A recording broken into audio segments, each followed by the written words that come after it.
Wake up, America. Time to stump the experts. This is the program in which you, the public, turn the tables on the authorities. Send us questions with the right answers.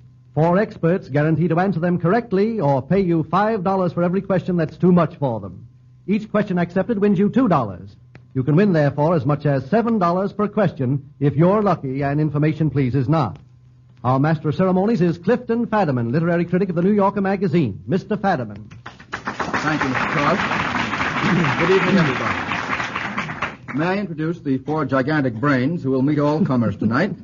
Our 2 regulars, Franklin P. Adams, columnist of the New York Post, and John Kieran, sports expert, lepidopterist, look that one up, and general walking encyclopedia are with us as usual. And they will be aided and abetted by 2 guests of honor, Mr. William Bonnell, motion picture editor of the New York World Telegram, and the famous and influential author, journalist, and radio commentator, Miss Dorothy Thompson. Information, please, is particularly proud to have secured Miss Thompson's cooperation. Proud, amazed is the word, for with all the things Miss Thompson does, and does well, it's remarkable that she's found the time to come down here and join the fun at all. Now, Miss Thompson and gentlemen, the rules. I'll put the questions to the entire board. If you know the answer, raise your hand. A question composed of no more than 2 parts must be answered by 1 man or woman. If it has more parts than that, the board may cooperate. But if any part is answered wrong, we lose $5. When you hear that cash register ring, that means the questioner is actually getting his $5.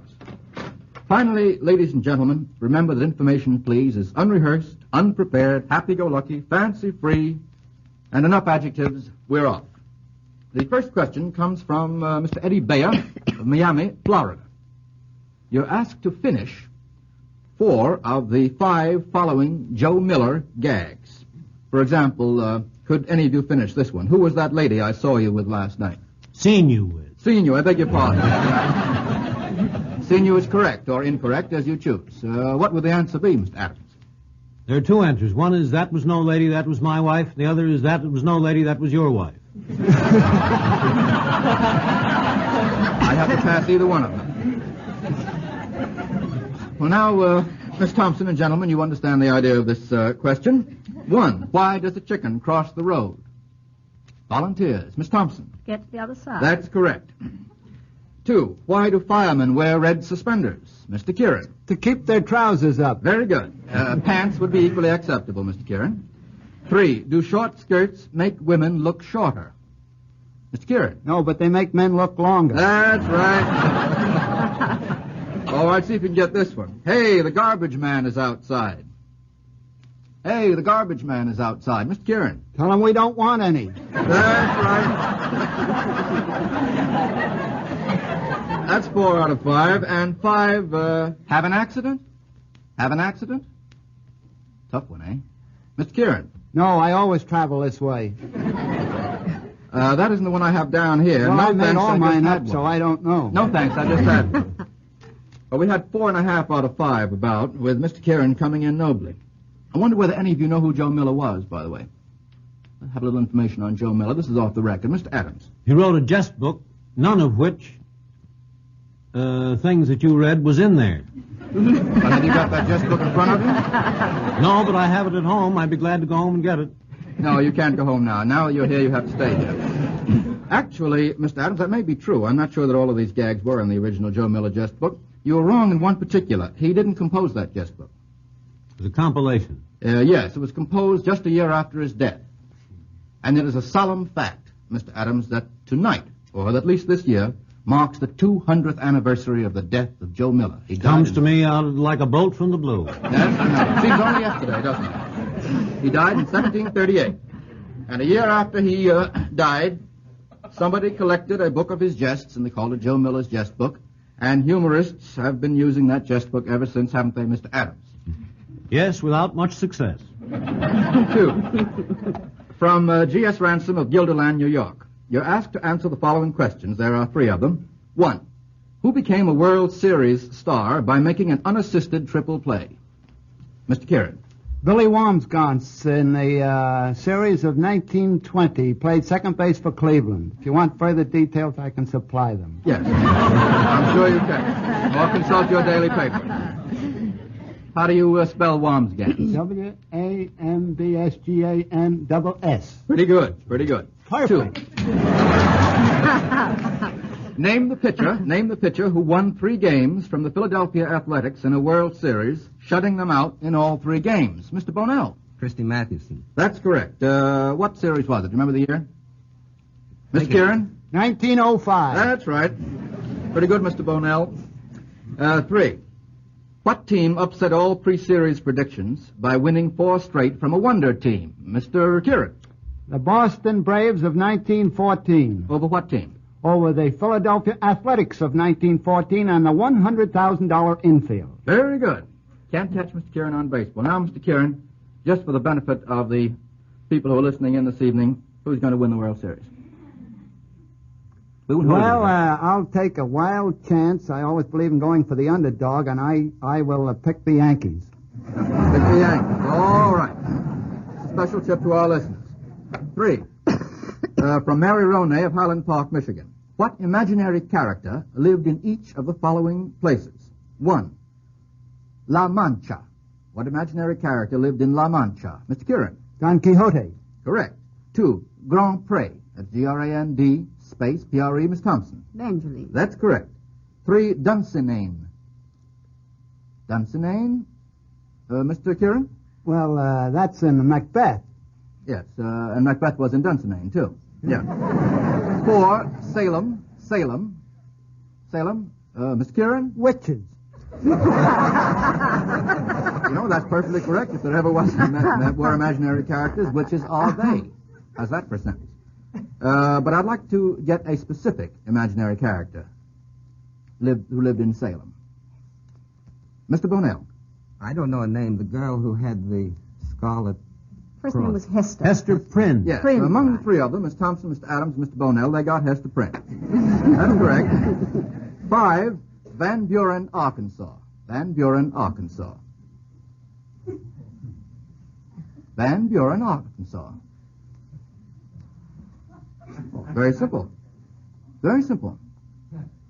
1, 2, 3. Why, it's Grandpa Snazzy or Aunt Peachy Sims or any of Bob Burns' relatives. Don't you listen to the radio? Don't listen to the radio. I don't, for one. That's going to cost us $5. We had to get 5 out of 5 on that. The next one from Mr. W.F. Barber of City College, New York.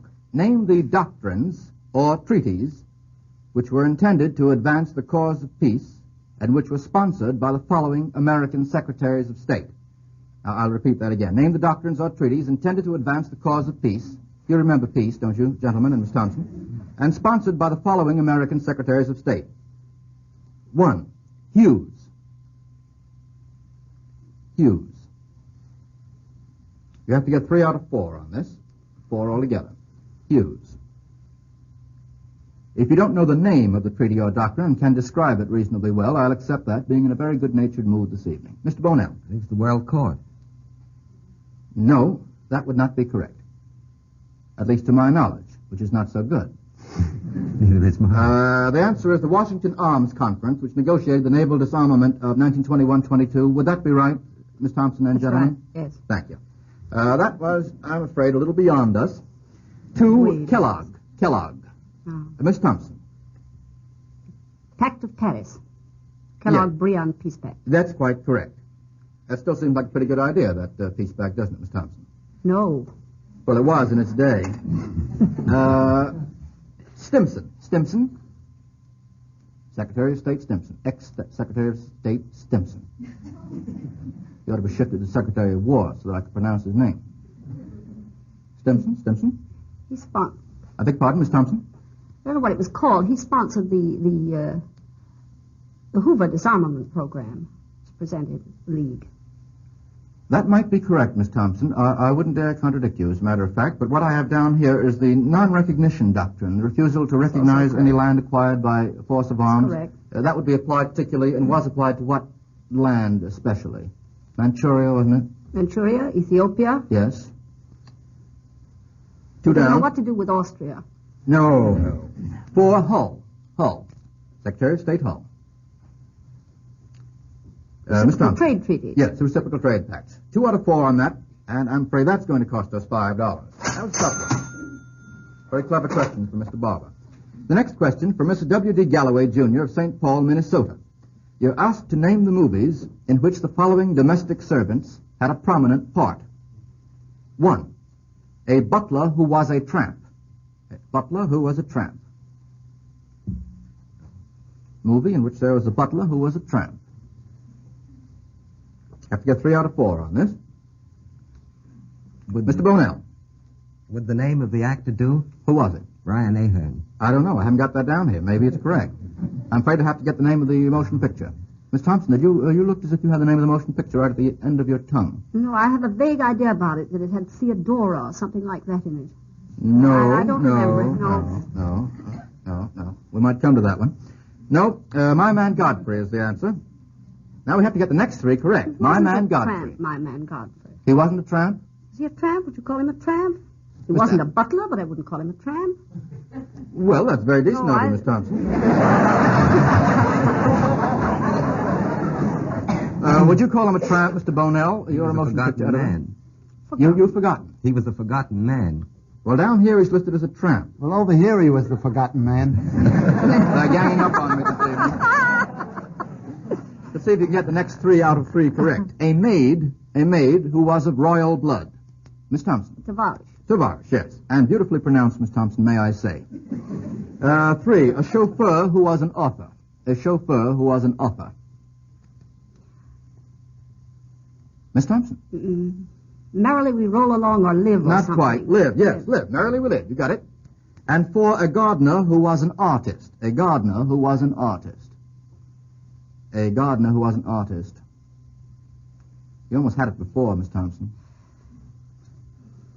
You've got current events on the brain, Miss Thompson, that's all. Stop worrying about the situation and concentrate on a gardener who was an artist. I saw it. I can't remember. That's Theodora Goes Theodora? Wild. Yes. Goes Wild. 2 out of 4 wrong. That's going to cost us $5 going to Mrs. W.D. Galloway. Because I forgot Theodora went wild. The next one from Mr. Steve Paul Potchaber of Leechburg, Pennsylvania. Oh, this is a dandy. I hate to, matter of fact, I hate to mention this. Give 5 typical remarks that can generally be expected to start a domestic quarrel or are generally used during a quarrel. For example, why don't you use the ashtrays might be one. I don't know what's on Mr. Potchaber's mind or what his past history is that he should send us this question. 5 typical remarks that can be expected to start a domestic quarrel. Mr. Adams knows all the answers. Mr. Adams. Only 5? He doesn't get it from my family. Yes. That's very good. That's one. Mr. Adams, want to go ahead? You seem to have this at the finger's end, so to speak.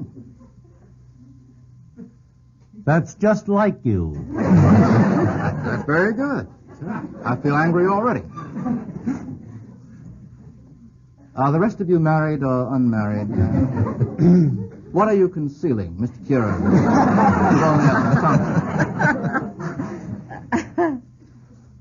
Well, of course, if you have to. Of course, if you have to. Don't know in just what juncture that might be used. Any juncture. Any juncture. All right, I'll let that one go. That's 3. 2 more. Mr. Kieran. Why do you have to have that window open? Or closed, as the case may Yes, be. or half open, or half closed. That gives 4 answers. No, that's 4. Now we have to have one more. One more. Mr. Bonnell. Why didn't you let me know you were bringing him home for dinner? Yes, that's right. Thank you very much, Mr. Bonnell. They passed the married quarrel test beautifully. The 7th question from Mr. W.J. Boyd of Long Island, New York. You're asked to give the origin of each of the following words. There are 5 of them. And we'll begin with bloomer. Bloomer. B-L-O-O-M-E-R. Mr. Kieran, bloomer. Why, a bloomer is used in sporting. Oh, that's true, but that's not the origin of the word as applied to female dress. Oh. Miss Thompson. Miss Thompson. That's out of my line. Out of your line. Now, you take a rest, Mr. Kieran, for a moment. Miss Thompson, do you know about bloomers? I believe that it was named after a lady who adopted them to show the emancipation of woman. Whose name Yes, was and what do you think? Amelia Bloomer. Amelia Bloomer, Mr. Adams, is quite correct. A dress reformer of about 1850. That's her date, not her height. As a matter of fact, Miss Bloomer or Mrs. Bloomer denied either inventing or wearing them.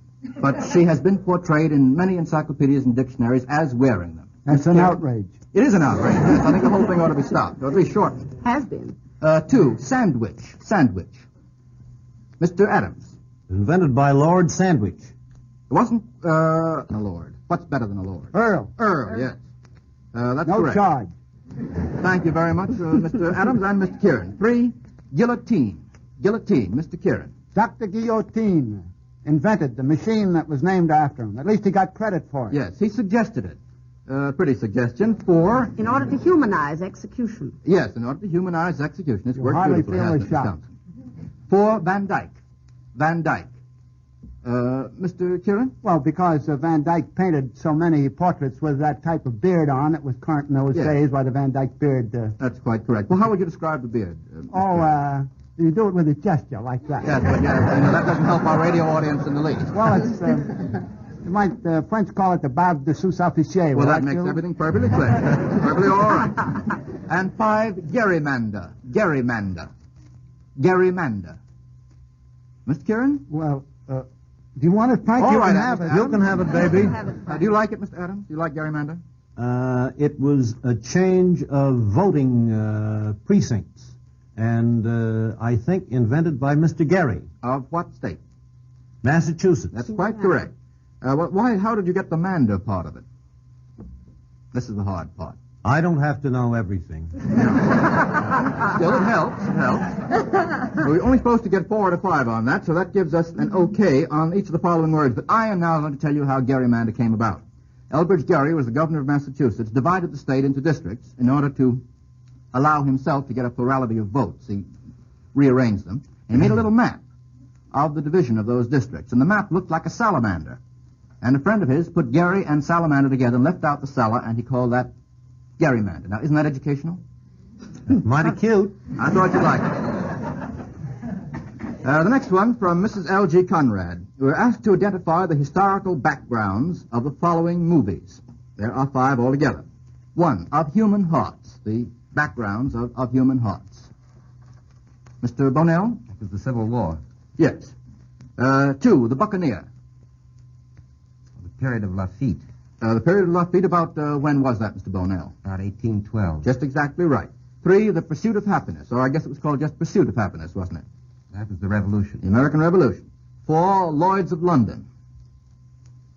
That was about the time of the Battle of Trafalgar.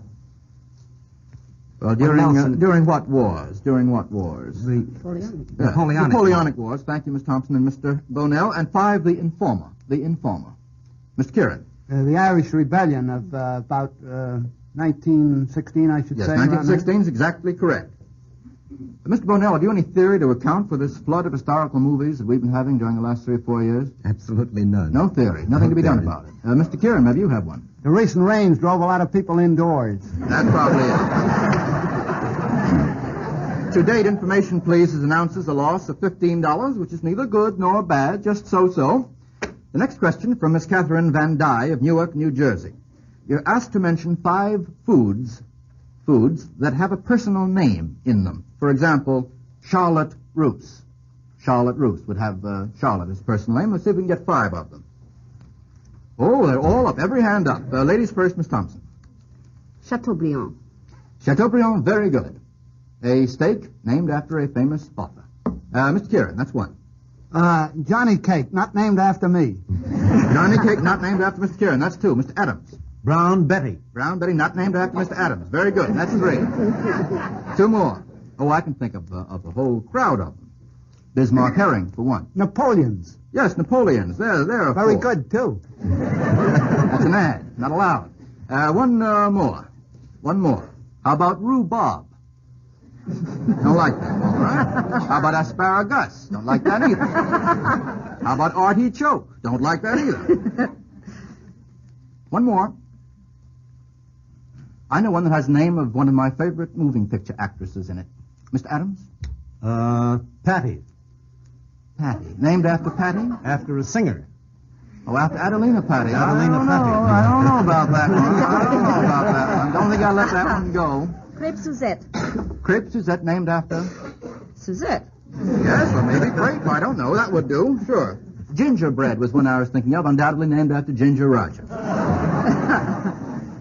We got those foods very easily. The next question from Mr. F.H. Homan, or Miss F.H. Homan, of Philadelphia, Pennsylvania. You're asked to give 3 quotations about kisses or kissing. Ah, that's a sweet one. 3 quotations about kisses or kissing. Miss Thompson was first on that. Roses and lilies her cheeks disclose, but her ripe lips are more sweet than those. Kiss her, caress her, with kisses such blisses dissolve us in pleasure and soft repose, from the Beggar's Opera. Lovely, Miss Thompson. Very, very beautiful. You have me completely bewitched. That's 1. 2 more. Touch. Yes, did you Mr. Karen. say I'm that? sorry. Mr. Karen? Touch hands and part with laughter. Touch lips and part with tears. That's from Swinburne. Aren't they dandy this evening? Thank you, Mr. Karen. Let's have another one. Mr. Adams. Kiss me again.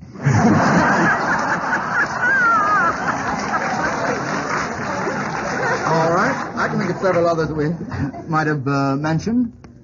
What's that one about there's no accounting for tastes of the old lady? It's just a cow. That might be one. Think of any others. Oh, yes. Well, See it's the mountains kiss high heaven, and the waves kiss one another. Good for you, Little Miss sister Thompson. flower would be forgiven, etc., etc. I had no idea this was one of your specialties, Miss Thompson. Neither had I. The next question. I beg your pardon. In what motion pictures, this one comes from Mr. Robert Vernon of Washington, D.C., in what motion pictures did the following settings play an important part? 1, a riverbank under a bridge. A riverbank under a bridge. Mr. Bonnell? Well, my man Godfrey. You're going to stick to my man Godfrey for the rest of the evening. I missed it before. I didn't see the picture, and I wouldn't know. I understand, however, that's correct. A Parisian garret. A Parisian Zola. garret. I beg pardon? Zola. Yes, Zola. Very good. It's the opening scene in Zola. Seventh Heaven might be another one. Thank you, Miss Thompson. 3, a girls' school in Switzerland. Miss Thompson? Oh. Miss Thompson, No, where do you find the time to go to the movies? The girls' school that I was thinking of wasn't in Switzerland. It was in Germany. I was thinking of making a uniform. Yes, that was in Germany. I think for the moment we'll try to keep Germany and Switzerland apart. Mr. Kieran? It's that Deanna Durbin picture. Yes. Very charming one called? Uh, Got a lot of M's in it. A lot of M's in it. well, I told you what the picture was. You're going to that's argue with pretty me? good. Mr. Bonnell, what's the name of the picture? The one with Deanna Durbin in it. Think of it offhand? Not offhand. All right. You come back next week. Mad about music would be the answer.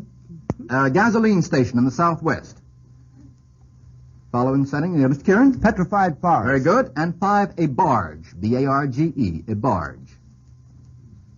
Mr. Bonnell? Tugboat Annie. Yes, Tugboat Annie. Very good. Anna Christie, The Farmer Takes a Wife, might be other possible answers.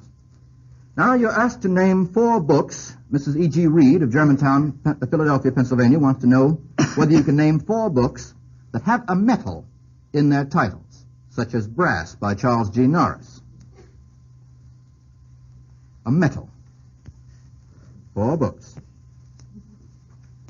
Crock of Gold. Very good. By whom is that, Miss James Thompson? Stephens. James Stephens. That would be correct. That's 1. Mr. Karen, do you have one? No, I was just going to give the author of the Crock of Gold. I can think of 2 from Dickens. Yes, Mr. Karen. Nicholas Nickleby. And what's the other one? David Copperfield. Very good. Still, I think I'll only count that as 1. I gave you a hint. Let's have 2 more. I remember the title, but I don't remember the author. The title will do, Miss Thompson. Set in Silver. I beg pardon? Set in Silver. Set in Silver. English novel of about 15 years ago. That's quite possible. I don't remember it, but I'm sure that's quite correct. That would be 3. Let's have a few more. Mr. Bonnell? The Glass Key. Metal. Glass I don't think would be considered a metal. Key would be a metal if it were made out of iron, but it's made out of glass, so we can't count it. Let's have another one. I can think of one that Lou Lair would give me if he were here. I wouldn't know that one. You would know that one? How about the Iron Woman? Yes, the Iron Woman. How about Paul de Kraft's book? What is it called? 7 Iron Men. Yes, that would be good. Or Zinc or Zwim by Horatio Allen. All right.